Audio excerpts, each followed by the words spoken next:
গাজাগামী মানবিক সাহায্য বহর সুমুদ প্লোটিলা ইসরায়েল কর্তৃক আটকে দেওয়ার প্রতিবাদে ঢাকায় বিক্ষোভ মানববন্ধন করেছে Bangladesh civil rights society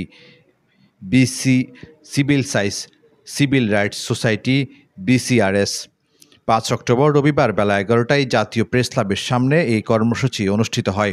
BCRS-এর chairman Zakir হোসেনের সভাপতিত্বে ও নির্বাহী পরিচালক শেখ মোহাম্মদ তাজুল ইসলামের সঞ্চালনায় সমাবেশে বক্তৃতা দেন সংগঠনের নেতাকর্মীরা। বক্তারা বলেন, গাজাগামী আন্তর্জাতিক ত্রাণবাহী নৌবহর আটকে দেওয়া একটি মানবতাবিরোধী পদক্ষেপ। বহরে বহন করা ত্রাণ অবশ্যই নিরাপদ গাজায় পৌঁছাতে দিতে হবে এবং আটক বিদেশি কর্মীদের মুক্তি নিশ্চিত করতে জাতিসংঘের জরুরি হস্তক্ষেপ প্রয়োজন।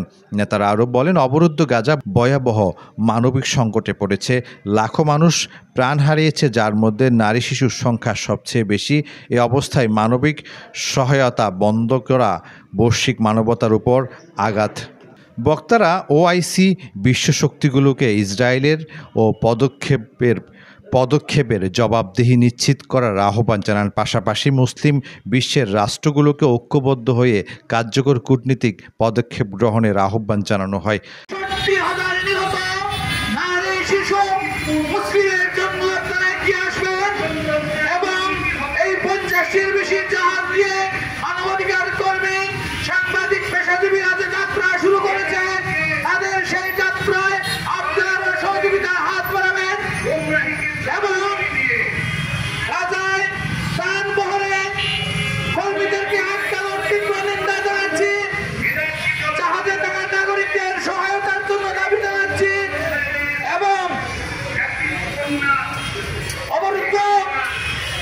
ইতিমধ্যে ভয়াবহ মানবিক বিপর্যয় দেখা দিয়েছে।